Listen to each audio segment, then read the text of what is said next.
note do you start soloing? The answer to that is whatever you choose, anything you want. Right. I was playing an A there, A and G, C, D,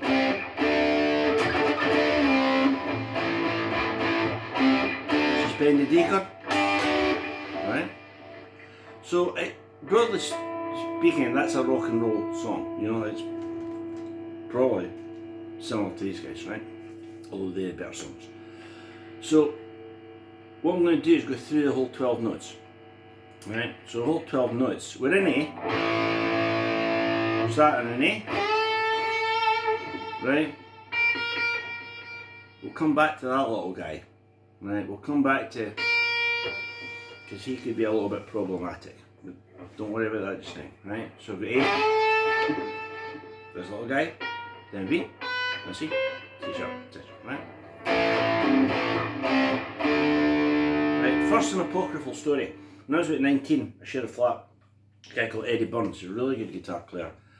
And Eddie's ambition was to play in a mountain style band with one guitar, and he wasn't really keen on the pair of us practicing together, playing harmonies or whatever. But one time, one Sunday afternoon, we were, you know, playing that sort of riff.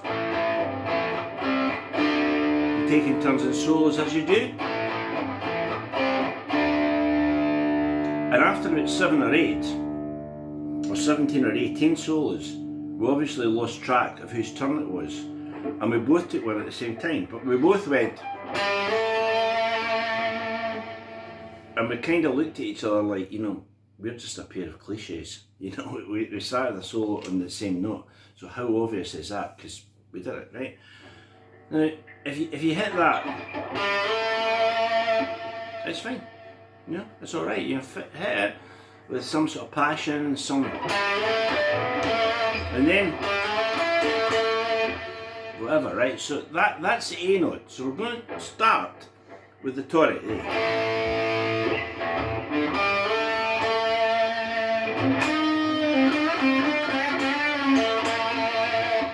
Right? So that would be your entrance to the solo, starting on that. Right? Now, that's a middle of the, you know, it's a low, but it's a middle of the neck. You could go, that's quite a nice one, or you could go higher with a microtone bend. You could squeal that one, whatever you want, you can go. Right? So there's the A note, right? There's the most obvious note on the board to start your guitar solo in the key of A. You know, we're rocking dudes, stallions of the highway and all that, and songs in A, the band's pumping away, and you start with this. Right? As I say, come back to that little guy. How about a B?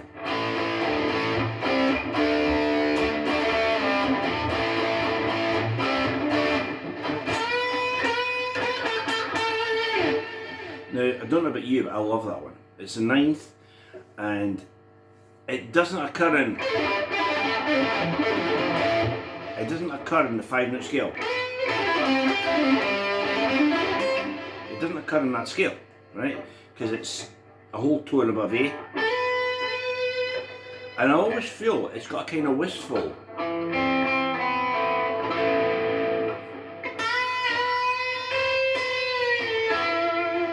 feel, you know?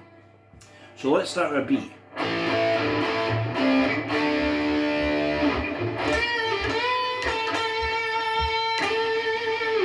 So there's your, right? Now Andy Powell and Wishbone's got this fantastic letter go.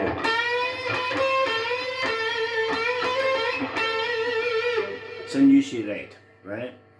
So you've got the tonic, the A, and you start by bending the A up to a B. So that's a really good one, right? Next one, C.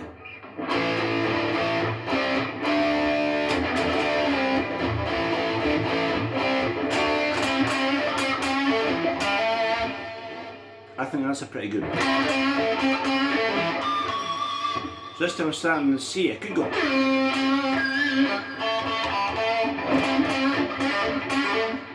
could use a pull off. That's a pull off down to D. Like Joe Walsh.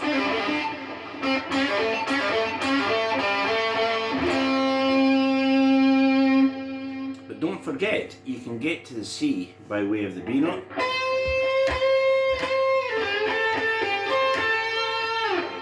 Like that. Or, still an Andy Powell.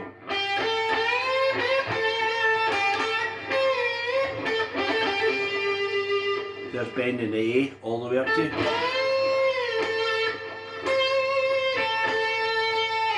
Right. Again up here. And that would come into like Alpitrelli's. Ending on the A. So it wasn't going to be a flurry of... It wasn't going to be a flurry of notes, how about it?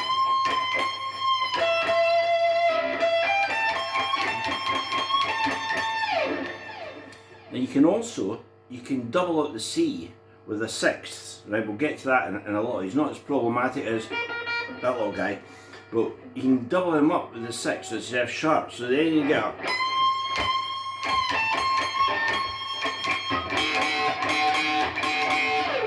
You get that, you're into real Keith Richards.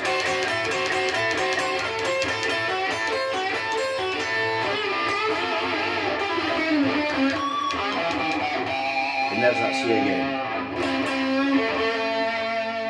Right. Next one, C sharp.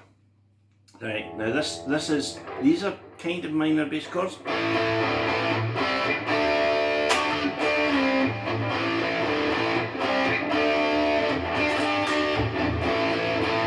Right, so this is now going to be a bit major. So this would suit better over.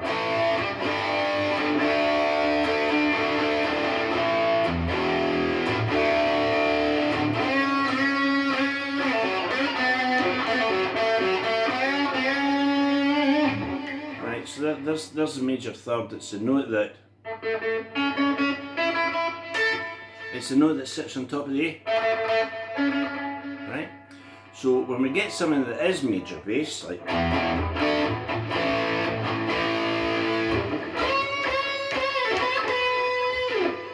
right, which is like Jimmy Page's in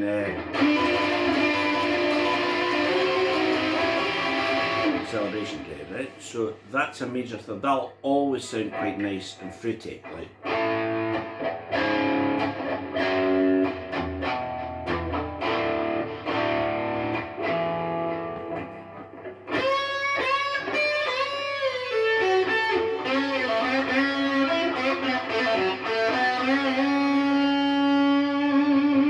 Right, there's your major third. Right. On to the next one, which is this one, D. I find this quite a funny one because this would be, let's go back to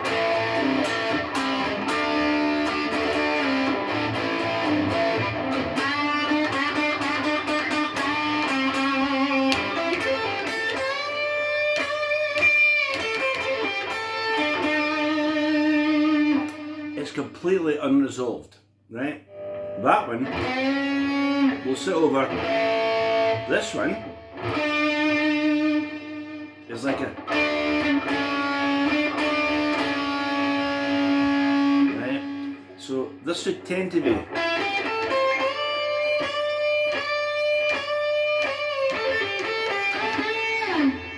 you know, but there's your D note.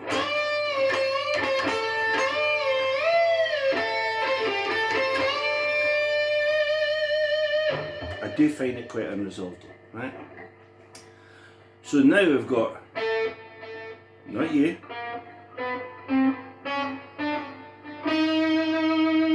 oh my goodness, here's my favourite. This is a flat 5.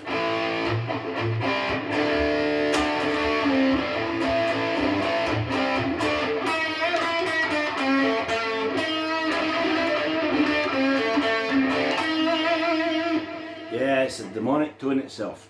Flat 5, E flat, right? And play it in a, it's going to pal up with this little guy in a minute, when you play it in a variety of sources, you'd come in with it.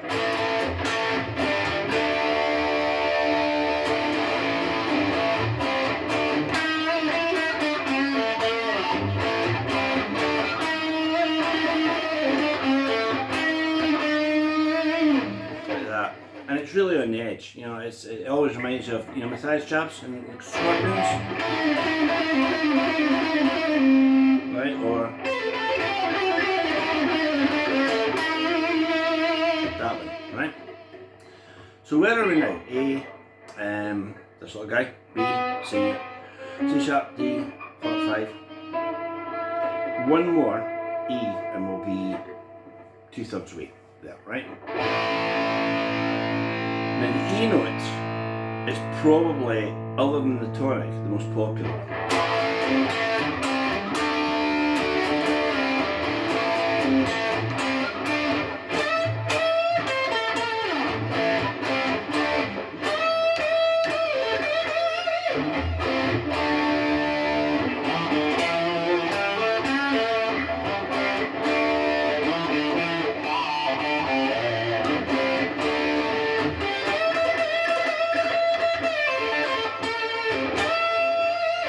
Right?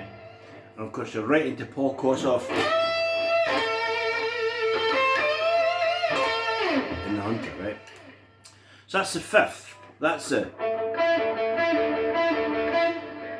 By the way, these are just suggestions. There's 1,000,001 ways you could play any of these notes.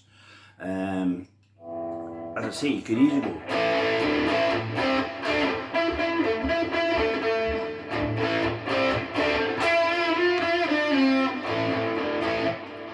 There we encounter a really interesting thing, because that's Aeolian.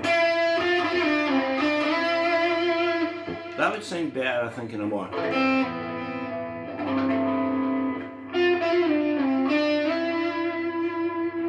In a more rock-based song, the E will gravitate towards F sharp, in my opinion.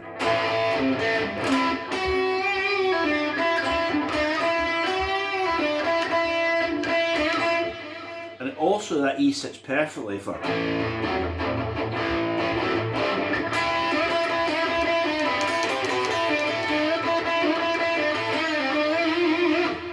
we haven't even touched them.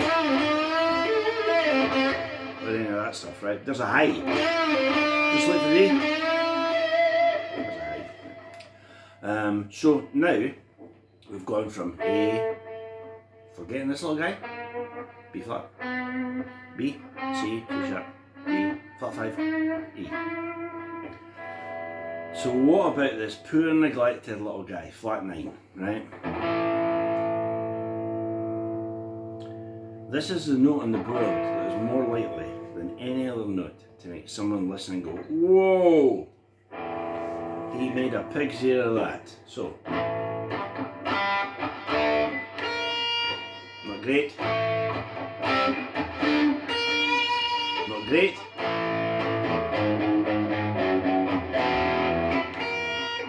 Not great, is it? So I know that kind of jars, right? But as Ray Gomez once said, it's a good place to hang. And another great Ray Gomez quote is, there are no wrong notes, there are only wrong resolutions. So if you happen to land on flat 9, how about doing this?